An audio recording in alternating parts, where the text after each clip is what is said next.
A few weeks ago, I was at church and I was listening to the readings, and I heard something that I felt applied to our lives.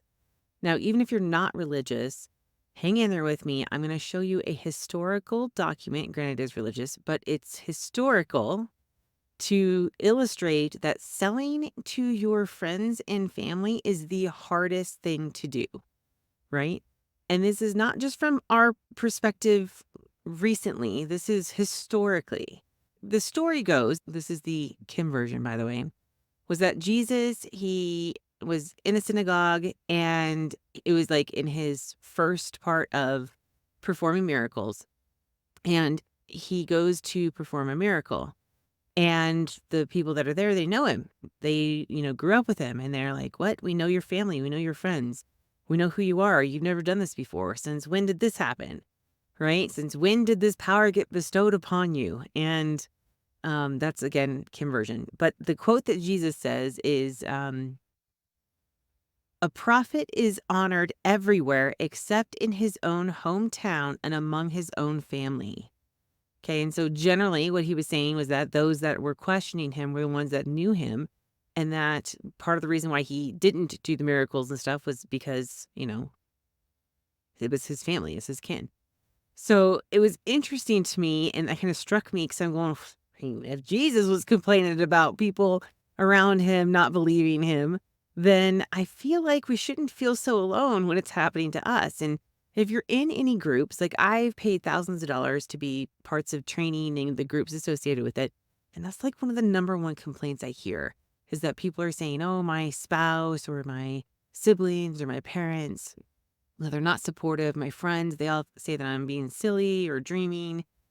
And I would have to argue that in this case, that the story would tell us that that's that's a logical complaint because even Jesus complained about it. Now, I say this is going to be historical, so let's make it historical.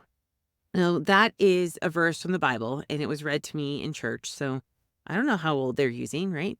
So I happen to have this Bible here that, oh, it's heavy, that I got out of a storage unit auction a while ago, many years ago, and I kept it because it's awesome. Now, this one, I'm going to show a picture of the actual page. Try to show part of it here. This is old, right? This is copyright 1882, 1883, and 18. I said 18, to be clear. All right, so here we go. Let's see if I can hold up the copyright page, but I'll put a picture up too after this. Ooh, let's see here. Oh, I'm going to drop it. 1882, and of course it's flipped on the screen, but 1882, and it's very cool. These were very common back at the turn of the century. So and closer you get to the 1900s, there's even more of these that were around. Looking for a cool picture for you, but they do have very cool pictures in here. This one was very well cared for. And I said, okay. So when I heard that, I went, okay, I happen to have this really old Bible.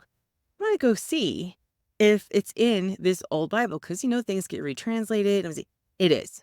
It's in here. I'll take a picture and put it up there for you. And that told me right there that our entire lives, plus our parents' lives, most likely, if you're watching me probably, then, this has been a problem, right? This has been something. So the great thing is that we have the ability to reach a larger audience now than just our immediate communities of family and friends. I love my community, my family and friends, and I do stuff for them, but there are plenty of people that know me and they knew me from like a different world, right? So maybe they knew me in high school and they're like, wait, it's been a billion years and all this stuff has changed. When did you get that knowledge? And, I happen to have multiple degrees and they go, well, how'd that happen? I'm like, I don't know. I kept working at it. But the important part is that you aren't alone. That even Jesus had this problem. So whether you believe it's 2,000 years ago or it was 100 and something years ago, we know 100 and something years ago that quote existed. So I say you're not alone. And if you do feel like you need some additional support, join us in the Little Biz Resources Facebook group. It's not super active, but there is something in there called anonymous. You can ask questions anonymously. So you can ask the question. If you do have questions, though, I specialize in e-commerce, marketing as in like marketing, not ads. I don't do ads. I do free marketing strategies. I focus a lot on something called marketing omnipresence. So, marketing omnipresence is kind of like where you're everywhere. And I use automation and software to help with that. So, I specialize in those types of systems. I actually have automation for one of my e-commerce sites going on right in front of me on my laptop. It's going well.